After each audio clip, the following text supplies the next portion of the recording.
저희들이 늘 주말이면은 여러분에게 주일날 주보를 보냅니다. 주보를 보내면서 주보 안에 있는 이제 내용도 같이 보내는데 거기에 이제 설교를 요약하는 간지가 같이 들어가죠. 주일날 오면서 그 간지를 보고 오는 사람들이 많이 계셔요. 그래서 이 간지의 내용을 따라서 이번 주는 어떤 설교 말씀을 듣겠구나, 또 성경이 어떤 본문이구나, 이렇게 이미 다 먼저 선지식을 가지고 온 분들이 상당히 많이 있습니다. 제가 봤을 때 상당히 좋은 태도고 자세라고 생각합니다. 왜냐하면 여러분이 아시다시피 우리가 이 땅을 사는 동안에 많은 정보와 지식을 갖는데 이런 것들을 잘 소화하는 것이 무엇보다도 중요하죠.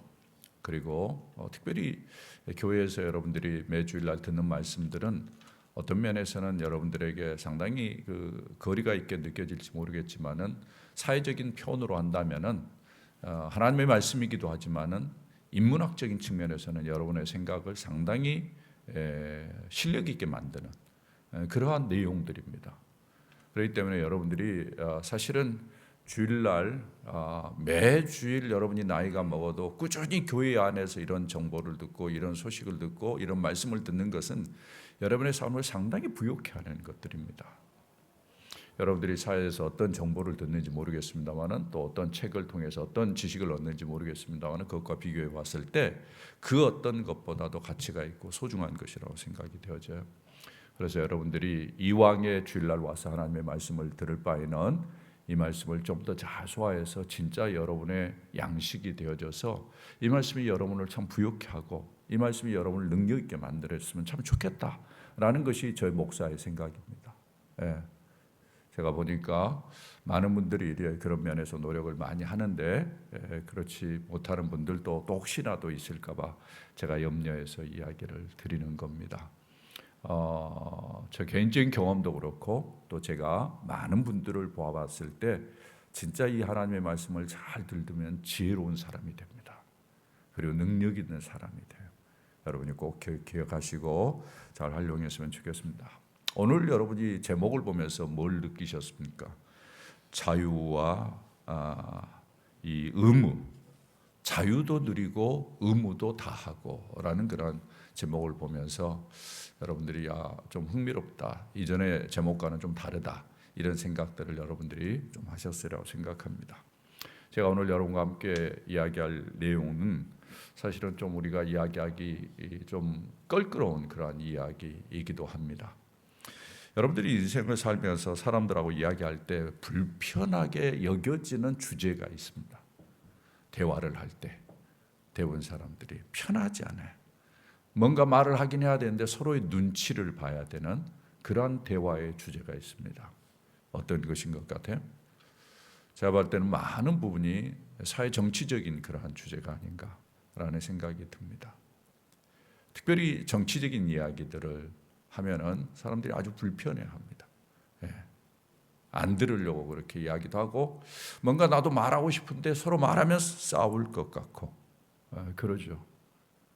그래서 정치적인 이슈는 식구끼리도 이야기하지 말라 그렇게 이야기를 합니다. 그렇죠. 그래서 여러분들이 만나는 식구끼리도 뭐 정치적인 이야기는 가능한 피하려고 노력을 하잖아요. 교회 안에서도 그렇죠. 그래서 옛날부터 불문율처럼 이렇게 전해져 내려오는 것이 있었습니다. 그게 뭔가 하면은 담임 목사가 교회에서 정치 설교는 절대 하지 마라. 불문율입니다. 왜냐하면은 교회 안에 서로 그런 분들이 앉아 있기 때문에 참 비극이죠. 어떤 면에서는 이제 목회자들 가운데 너무 정치적인 성향을 가지고 이야기하는 분들도 있지만은 그러나 성경을 통해서 진짜 하나님께서 우리에게 주신 말씀을 잘 듣고 이렇게 소화해내면서 이 편 내 편이 아니라 좀 더 잘 지혜롭게 이렇게 정리를 하면서 뭔가 자기의 생각이라든지 관점을 정리하면 참 좋은데 대부분의 사람들이 그렇지 않죠. 그래서 정치적인 이야기를 하면은 늘 네 편 내 편으로 쫙 갈라집니다. 교회도 그래요. 그렇기 때문에 오히려 정치적인 이야기를 하는 것이 문제가 된다라는 것이 전통적으로 내려온 그러한 흐름이에요. 그래서 사실 한국 교회도 이렇게 가만 보면은 교회 안에 참 불행한 이야기이기도 하지만은 이렇게 지연 학연에 따라서 모이는 경우들이 상당히 많습니다. 예. 그래서 서울에 있는 많은 교회들이 이북에서 내려오신 분들이 시작해가지고 이북 분들이 중심이 되는 지연에 따라서 모이기도 해요. 평안도 분들은 평안도끼리 모이고 함경도 분들은 함경도끼리 모이고 황해도는 황해도끼리 모입니다. 이게 한국이에요. 예. 이게 전부 다 이제 현상이에요. 경상도 분들하고 전라도 분들이 다 시골에서 올라오는데 올라와서도 전부 다 뭐예요? 예. 그런 대로 흩어져서 이렇게 모이는 현상을 보이게 되죠. 어떤 면에서 참 교회라는 공동체의 특징을 살아보기 어려운 그러한 형편이 한국 교회 안에 벌어져 있습니다. 옛날에는 그랬지만 요즘엔 또 이제 이 정치적인 이슈들 때문에 쫙 갈라져 있는 그런 것들.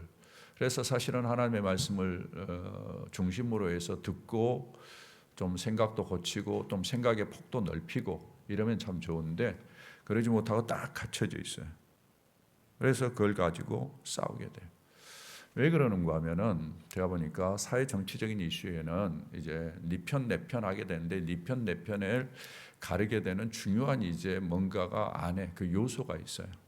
아까 이야기한 이제 학연이라든지 지연 이런 것들도 있지만은 특별히 사람들이 나름대로 생각하는 자기의 가치관이 들어 있습니다.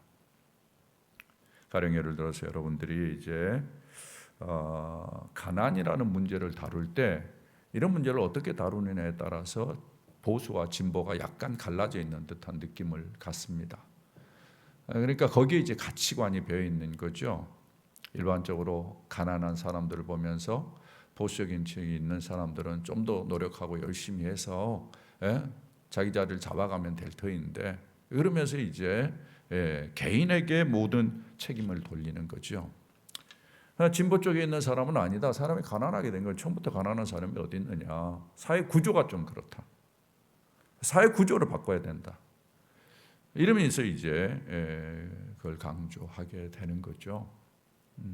그런데 여러분이 아시다시피 역사 속에서 이 두 가지 요소는 다 있었습니다. 가난의 문제에 있어서는 사람의 게으름 문제도 있고 사회 구조적인 문제도 있어요. 그러니까 어떤 걸 하나가 정확한 가치관이다 이렇게 이야기할 수가 없는 거거든요.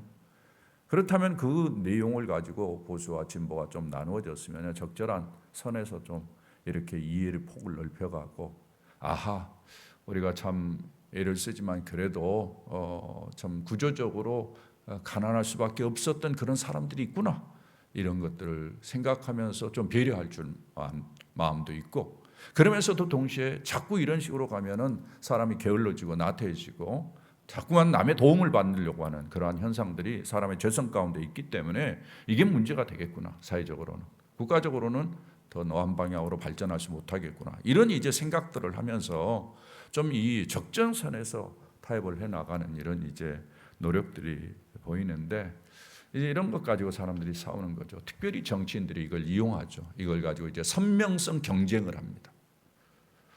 그래서 철저하게 그 편에 들었을 때 선명하다라고 생각이 들어요. 그리고는 약간의 이제 극단적인 사고를 하는 사람들은 화끈해서 좋다. 그래가지고 이제 그쪽에 치우쳐서 팬덤을 이루죠. 팬덤을 이루면서 쫙 갈라져요. 이게 이제 정치인들이 이런 것들을 잘 이용하죠. 중간에 어중간에 있는 사람은 이랬다 저랬다도 할 수도 있고 양쪽으로 끝에 가면 무조건 이 사람들은 내 편이 되니까 그런 사람들을 만들기 위해서 정치인들이 우리를 이용해요. 그래서 여러분 절대 정치인들한테 이용당하면 안 됩니다. 생각을 안 하니까 이용당해요. 정치인들은 여러분 마지막에 가서는 국민을 위한다고 하지만은 국민을 진짜 위하지 않습니다. 국민을 위해서 저들이 손해 보나요? 국민을 위해서 저들이 희생하나요? 그렇지 않죠. 정치인들은 나중에 피할 길, 도망갈 길 다 마련하는 거죠. 그러니까 여러분 정치인들 믿지 마세요. 저들이 내 인생의 문제를 해결할 거라고 생각하지 마세요. 그런 면에서 크리스천들은 명료한 생각의 기준을 가져야 됩니다. 하나님의 말씀에 기초해야 되죠. 사실은 이런 이제 복잡한 상황에서 크리스천들이 어떻게 행동하고 어떻게 살아야 될지 성경적으로 어떤 기준이 있는지 좀 살펴봐야 돼요. 그렇지 않으면 잘못하면은 진영의 편에서 우리가 행동을 하게 되고 그것이 우리의 삶을 어떤 면에서는 지금은 모르는 것 같지만은 나중에는 사람을 강팍하게도 만들고 독하게도 만듭니다. 여러분 이 진영에 이쪽 저쪽에 극으로 달려가면은 사람의 심령이 완악해져요. 다른 사람에게 이야기를 들을 만한 여유가 없어져요. 강팍해집니다. 예.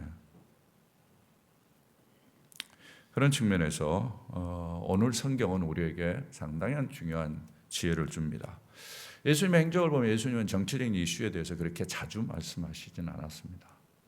그러나 예수님께서 이 땅에 계시는 동안에 정치적인 이슈에 대해서 가끔 이야기한 경우가 있는데 오늘 이 말씀이 그 말씀입니다. 많은 크리스천들이 이 말씀을 들으면서도 잘못해가지고 진영에 따라 이 말씀을 해석을 해요.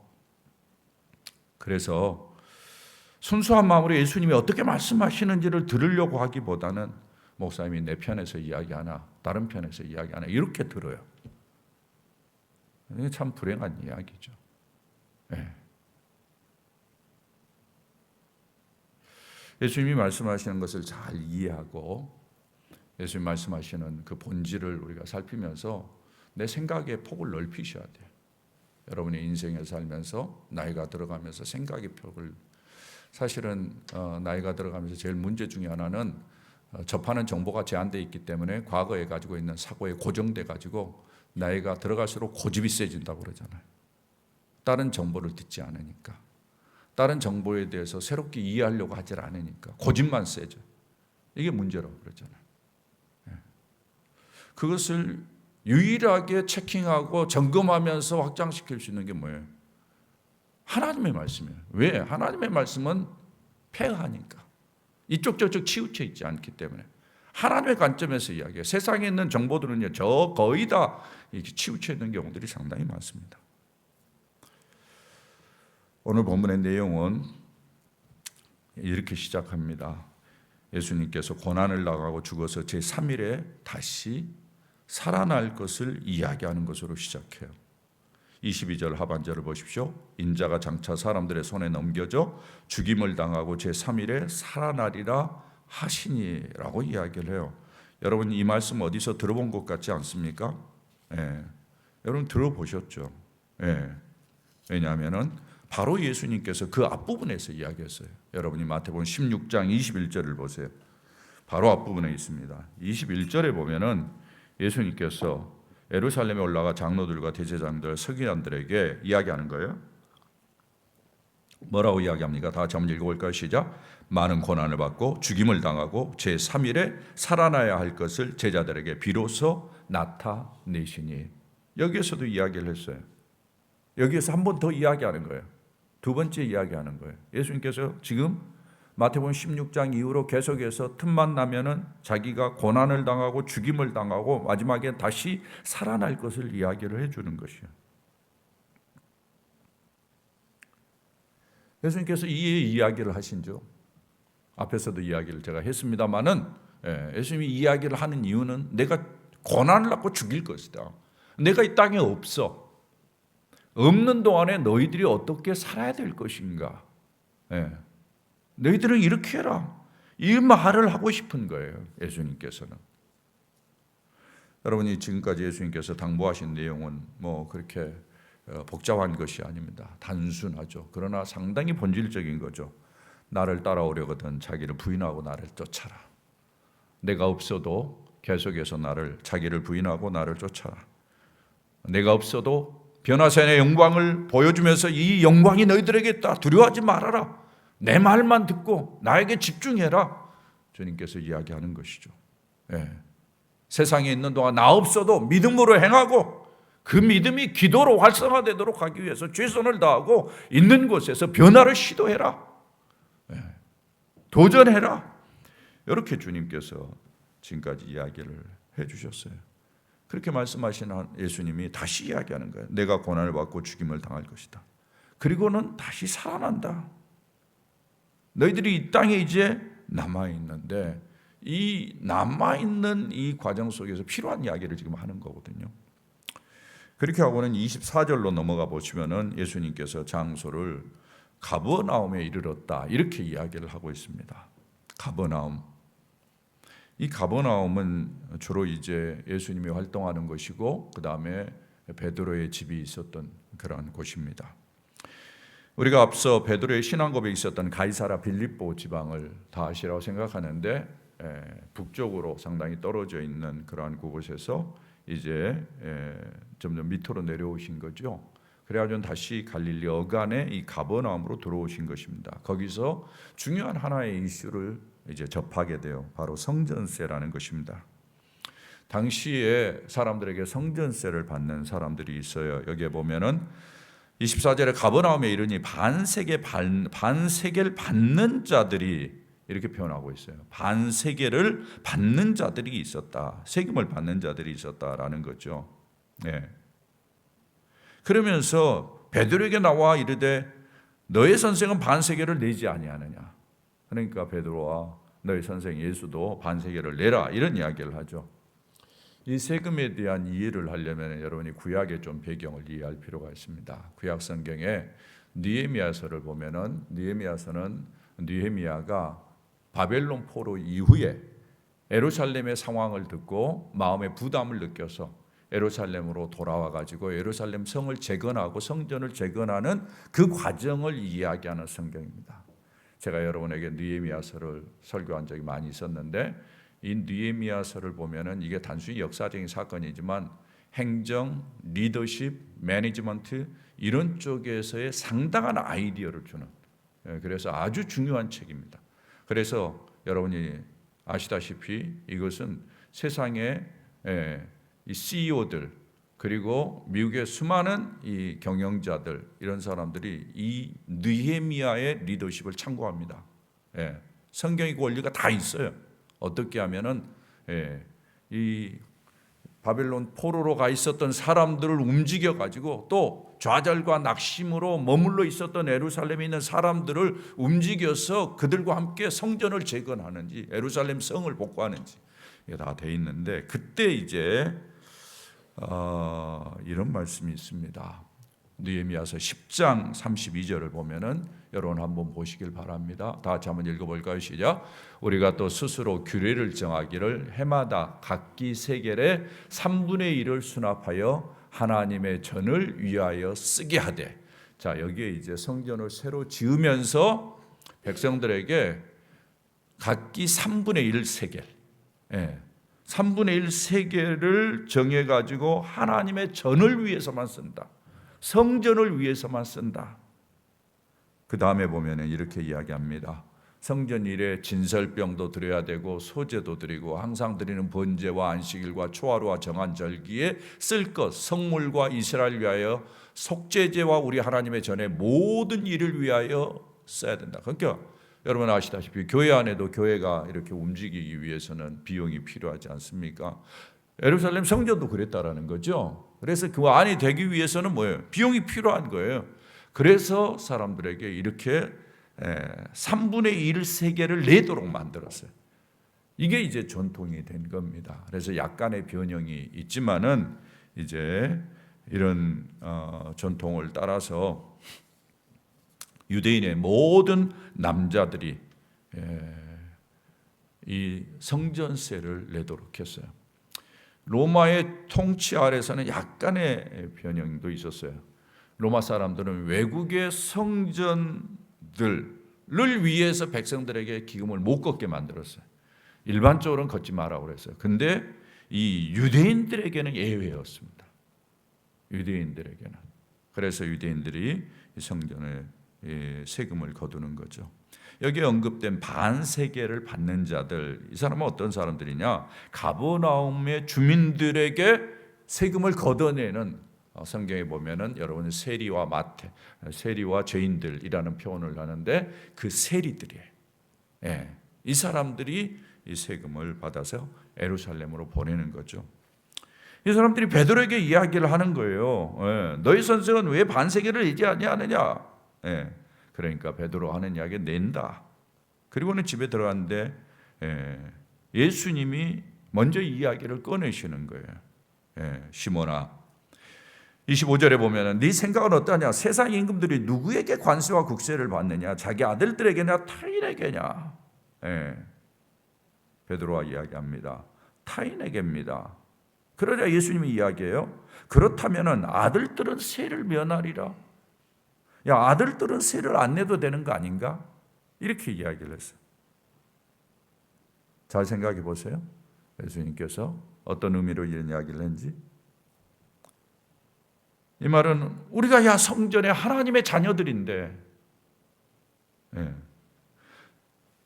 성전세는 안 내도 되는 거 아니야? 이거 면제받아도 되는 거 아니냐? 이런 이야기를 하는 거예요.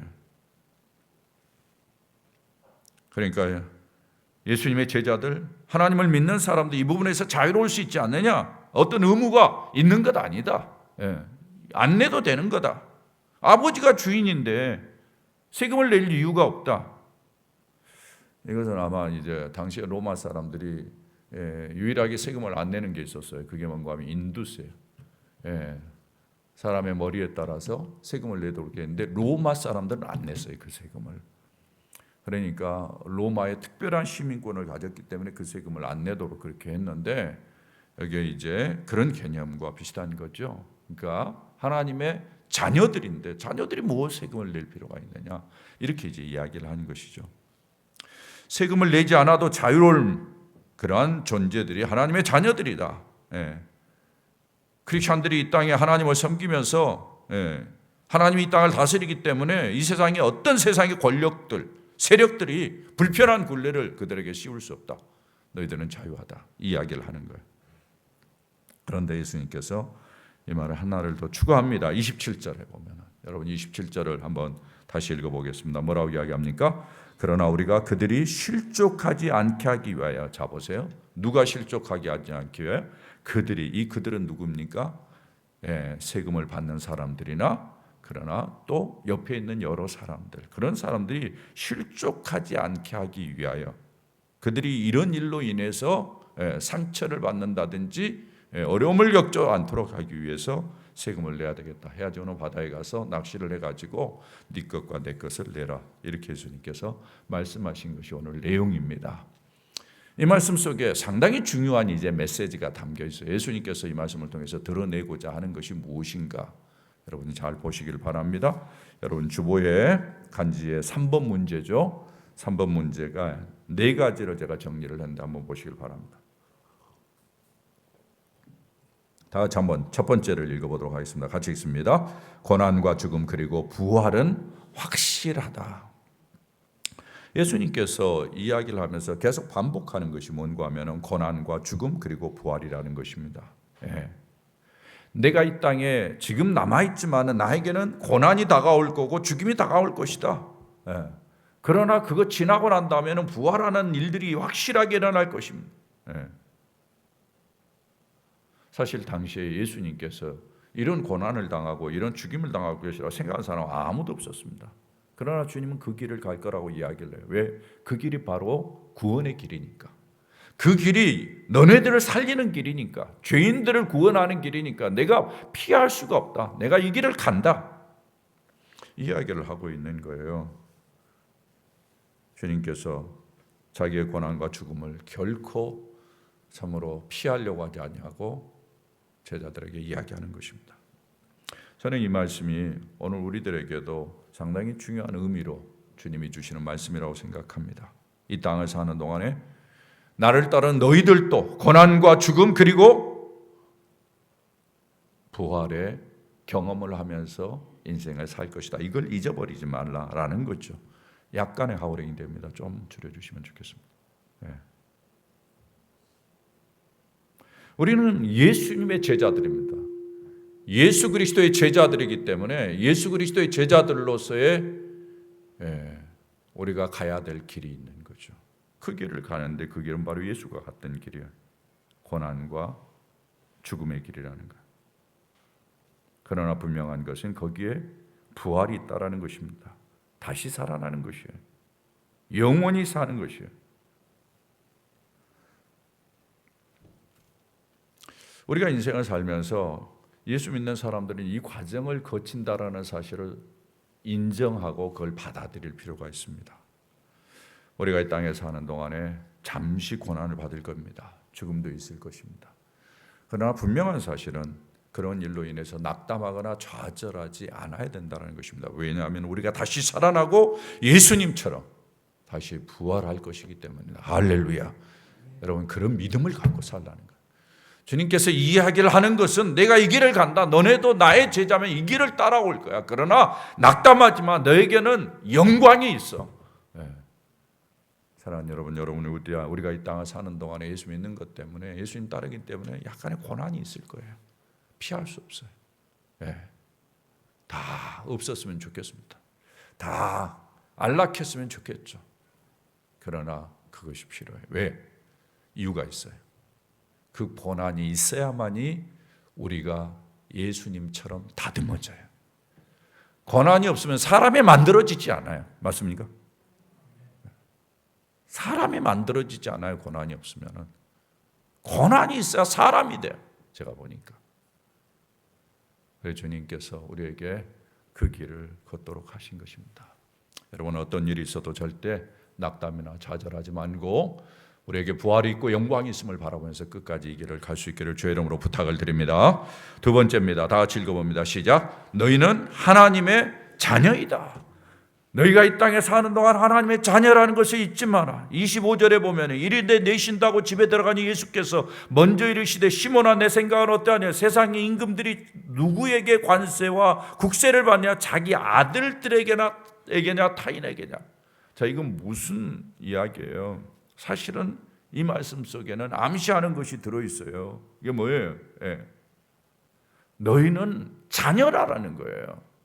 이걸 암시하는 거예요. 아들들은 세를 면하리라. 예수님의 제자를 향해서 너희는 자녀야. 역설적인 세상에 임금들의 아들들에게는 관세를 받지 않지 않느냐, 이렇게 비교하면서 이야기하면서 주님께서 너희는 왕 되신 하나님의 자녀들이야. 예수님께서 이것을 확인시켜 주는 것입니다. 여러분, 이 말이 갖는 의미와 무게가 어떻게 되는지 감이 오는지 모르겠습니다. 여러분, 하나님이 누구입니까? 창조주입니다. 세상을 만드신 분이에요. 하나님이 누구입니까? 이 세상을 다스리시는 분이에요. 세상의 모든 것을 소유한 분이에요. 그가 우리를 가리켜서 너희는 나의 자녀라고 말씀하시는 거예요. 하나님의 자녀의 신분이 얼마나 놀라운 것인지요. 창조주 하나님, 그분이 나의 아버지가 되시고 그분이 모든 것을 다스리시고 모든 것을 통치하시면서 하나님의 자녀인 나에게 가장 선한 것으로 인도하시는 그분이라는 거예요. 이런 신분의식을 가지라는 거예요. 주님께서 내가 없는 동안에 너희들은 이 말씀을 주시면서 기억할 것이 있다. 너희들은 나의 자녀야. 하나님의 자녀야. 하나님과 아버지와 아들의 관계야. 책임져 준다는 이야기죠. 이 자녀라는 말은 우리가 어디에 예속되어 있는가를 이야기해 주고 있습니다. 자녀는 아버지에게 속해 있는 거예요. 상당히 중요한 이야기입니다. 아버지에게 속해 있다면 그 아버지가 책임진다는 이야기예요. 아버지와 아들은 하나라고 성경은 이야기를 해요. 하나님의 자녀라는 신분이 갖는 메시지가 엄청난 것입니다. 오늘 여러분의 눈을 여셔서 하나님께서 여러분에게 이 하나님의 자녀의 영광을 보여줄 수 있기를 진심으로 소원합니다. 이걸 보셨으면 좋겠어요. 우리가 상대적으로 하나님의 자녀의 영광이 무엇인가를 보려면 우리가 예전에 사탄에게 잡혀 있을 때의 모습을 여러분이 생각하시면 돼요. 에베소서 2장 2절 3절 이런 이야기를 하고 있습니다. 그때 너희는 그 가운데 행하여 이 세상 풍조를 따르고 공중의 권세 잡은 자 사탄, 공중의 권세 잡은 자 사탄을 따랐다고 이야기합니다. 그 사탄을 따름으로 말미암아 나타난 현상이 뭐냐? 육체의 욕심을 따라 육체에 원하는 것을 해서 본질상 진노의 자녀가 됐다라고. 여러분, 사탄의 자녀가 된 것을 이렇게 이야기를 해요. 우리가 사탄에게 예속된 것은 사탄의 자녀가 됐다라는 거예요. 사탄에게 끌려다녀. 욕망을 따라서 쫓아다니는, 이게 삶이 얼마나 불행한 것인지.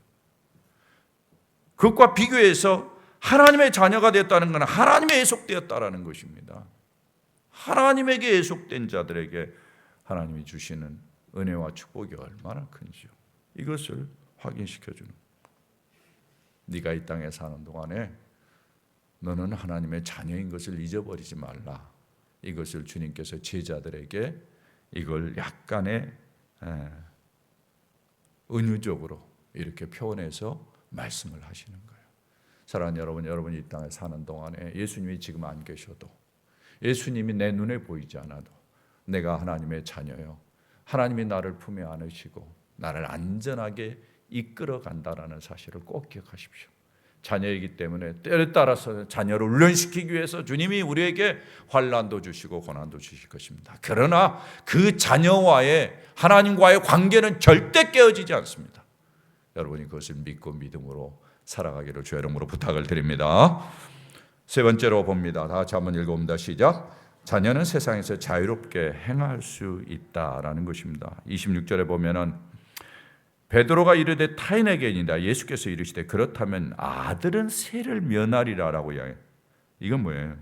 자녀는 의무에서 자유한다라는 것입니다.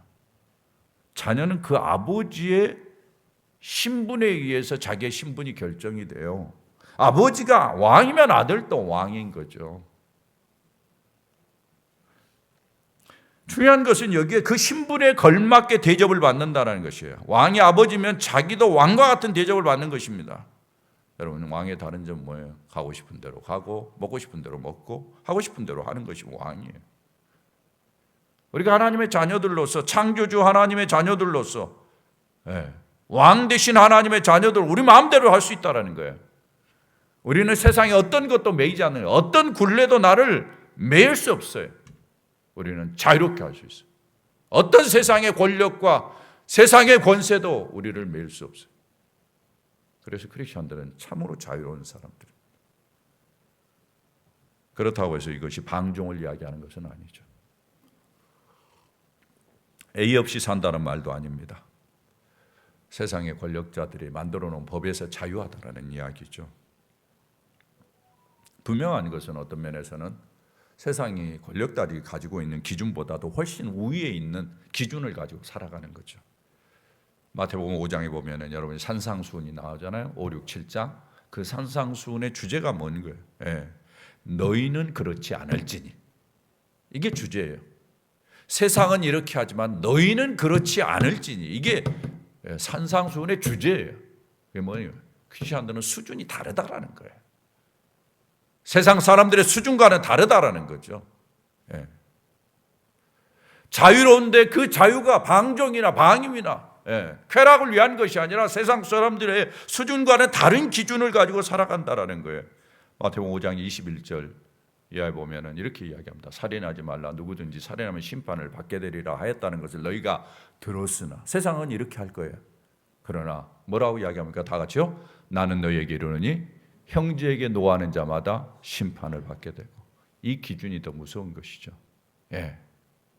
예물을 제단에 드리다가 거기서 내 형제에게 원망을 들을 만한 일이 있는 것이 생각나거든 예물을 제단 앞에 두고 먼저 가서 형제와 화목하고 그 위에 와서 예물을 드리라. 이게 성경이 이야기하는 기준이야. 다르잖아요.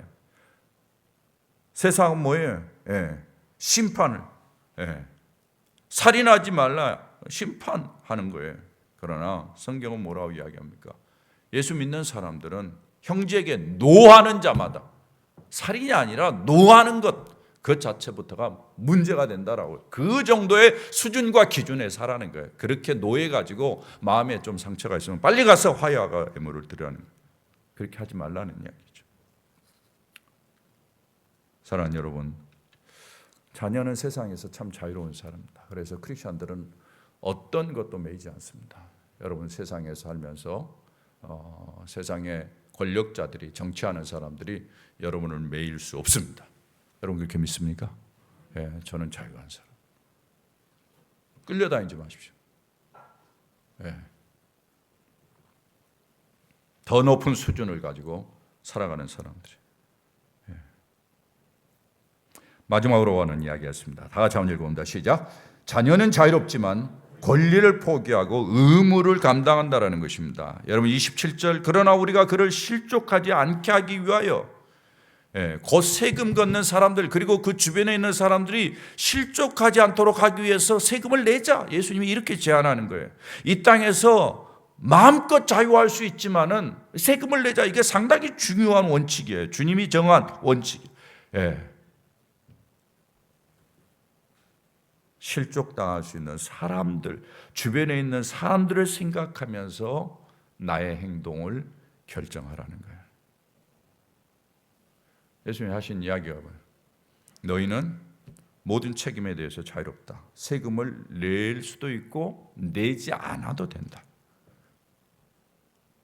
너희 삶의 중심에서 성전의 의무를 행하는 것, 거기에서도 자유롭다. 심지어 거기에서도 자유롭다. 어떤 애식과 어떤 의무를 따르지 않아도 된다. 이게 주님이 주시는 자유예요. 그러나 너희들의 자유로움이 다른 사람들을 실족하게 만든다면은 그건 아니다. 너희의 자유로움을 포기할 줄 아는, 자유로움을 누리는 권리를 포기할 줄 아는 그러한 의무가 있다라는 것을 가르쳐주고 있는 것입니다. 사도 바울은 이것을 이렇게 이야기를 하고 있습니다. 여러분들이 고린도전서 9장을 보면은 사도 바울이 이렇게 이야기를 합니다. 9장 22절 이하에 보면은 우리 다 같이 한번 읽어볼까요? 시작. 약한 자들에게 내가 약한 자와 같이 된 것은 약한 자들을 얻고자 하며 내가 여러 사람에게 여러 모습이 된 것은 아무쪼록 몇 사람이라도 구원하고자 함이니. 그러니까 뭐예요? 자기가 자유로울 수 있지만은 그 자유를 포기하는 거예요. 권리를 포기하는 거예요. 그리고 사람들에게 맞춰가는 거예요. 왜? 복음을 위해서. 그 사람을 구하기 위해서. 그 다음 내용을 보십시오. 내가 뭘 위하여? 복음을 위하여 모든 것을 행하면 복음에 참여하고자 합니다. 결국은 복음 때문에, 예수 그리스도의 십자가의 구원의 은혜 때문에 내 권리를 내려놓고 포기하면서 사는 것이 크리스천인 것을 이야기해 주고 있습니다. 사랑하는 여러분, 우리가 이 세상을 사는 동안에 져야 될 의무들이 있습니다. 저는 크리스천들이 이런 의무를 생각해야 됩니다. 저는 우리 크리스천들이 세상에서 해야 될 역할이 있다고 생각해요. 의무예요. 전 우주적으로 우리가 해야 될 역할이 있어요. 우리는 세상을 다스리는 자들입니다. 그러니까 거기에 매이지 않아도 돼. 내 마음대로 써도 돼요. 그럼에도 불구하고 우리는 세상을 잘 보호해야 됩니다. 맞습니까? 그래서 크리스천만이 세상을 잘 보호하는 그러한 정신을 가지고 있는 거예요. 자연을 아껴야 돼요. 요즘 기후위기 때문에 여러 가지 이야기를 하는데 우리 크리스천들이 책임을 감을 가지고 그런 부분을 잘 다스리도록 노력해야 돼요. 민족에 속한 자로서의 역할을 해야 돼요. 우리나라 민족에 대해서 창피하게 여겨졌던 때가 있었죠. 1990년대 초반에 우리나라 좀 괜찮아지면서 해외로 나가면서 사람들이 보기에 꼴불사라운 그런 모습으로 동남아 같은 데서 여겨지고, 사람들에게 한국 사람들이 여행을 안 왔으면 좋겠다. 근데 그것이 또 반복돼요. 얼마 전에 일본에 대한 여행 가는데 일본에서 엉망진창으로 해놓은 모습은, 이건 뭐예요? 민족에 대한 책임감을 안 지는 거예요. 여러분, 중국 사람들이 우리나라 와가지고 엉망으로 하면서 그 사람들에 대해서 우리가 이야기하잖아요. 책임을 안 지는 행동이에요. 부끄러운 거예요. 우리는 국가와 사회에 대해서도 의무를 다해야 돼요. 크리스천들이 열심히 벌어서 납세 의무, 국방의 의무, 교육의 의무, 공공복리를 위한 우리가 해야 될 역할들을 해야 되는 거예요. 크리스천이에요.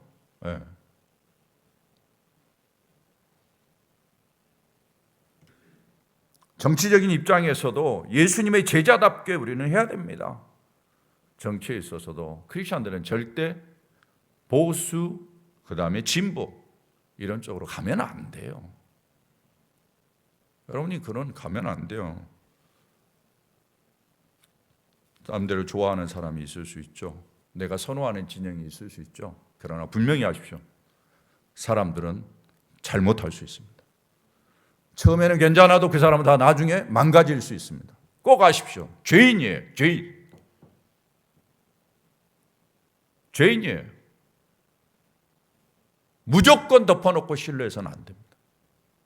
크리스천들은 명료해야 돼.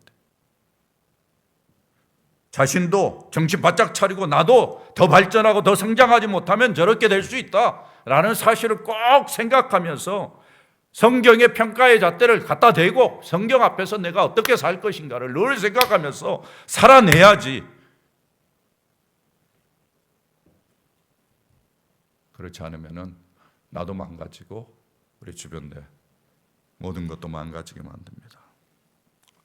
저는 요즘 정치를 생각하면서 대한민국에 참 안타까운 생각이 많이 있어요. 물론 대한민국만이 아니죠. 미국도 마찬가지입니다만은 쫙 갈라져 가지고 참 이게 참 어떻게 될 건가 걱정이에요. 자, 이럴 바에는 투표라는 거 없애버리고 제 생각에는 5년 한 당, 5년은 또 다른 당, 5년씩 이렇게 순차적으로 정권을 잡으면 어떨까 이런 생각을 했어요. 여러분 어떨 것 같아요? 차라리 그게 낫지 않겠어요? 정권이 바뀌어진다고 해서 특별히 많이 변하는 거 아니잖아요. 그러면은 정권이 바뀌어지면 이제 주로 할 일은 이제 감독만 하는 거죠. 서로 안에서 부정부패가 없도록 이런 식으로 하면 좀 낫다. 왜냐하면은 투표라는 것은 민주주의의 중요한 가치로 생각하는데 제가 봤을 때 그 문제가 있는 가치입니다. 왜냐하면 그것 때문에 뭐가 깨지는 거 아니에요? 국민이 화합하고 서로 이해하고 서로 응원하는 것이 깨져버려. 인간성이 깨져버려. 어디에 가치를 우선적으로 두느냐. 사람들은 민주주의 이야기하지만 더 중요한 것은 화합하고 사랑하고 응원하는 격려하는 이 가치가 저는 더 중요하다고 생각하는 것이죠. 크리스천은 그래서 절대 이 편 저 편 나눠져서는 안 됩니다. 서로 존중 여기고 귀중 여기고 이해 폭을 넓히고. 사랑하는 여러분, 말씀을 정리합니다. 예수님이 떠나면서 이 땅에 제자들이 남겨졌어요. 제자들이 여러 가지 이슈를 접해요. 그 중에 하나가 이러한 사회적인 정치적인 책임과 의무예요. 이런 것들에 대해서 주님이 어떻게 크리스천들이 행해야 될 것인가를 우리에게 남겨준 거예요. 너희들이 이 땅을 사는 동안에 고난, 죽음 피할 수 없을 것이다. 그러나 너희들은 꼭 부활의 영광과 하나님 나라의 영광을 바라보며 살아. 이거 강조하는 거고. 너희들이 이 땅에 사는 동안에 너희들은 하나님의 자녀인 것을 잊어버리지 마라. 하나님이 너희들을 붙잡고 있어. 너희들은 하나님에게 예속된 거야. 어떤 세상 사람들에게도 예속되지 않았어. 그걸 강조하는 거예요.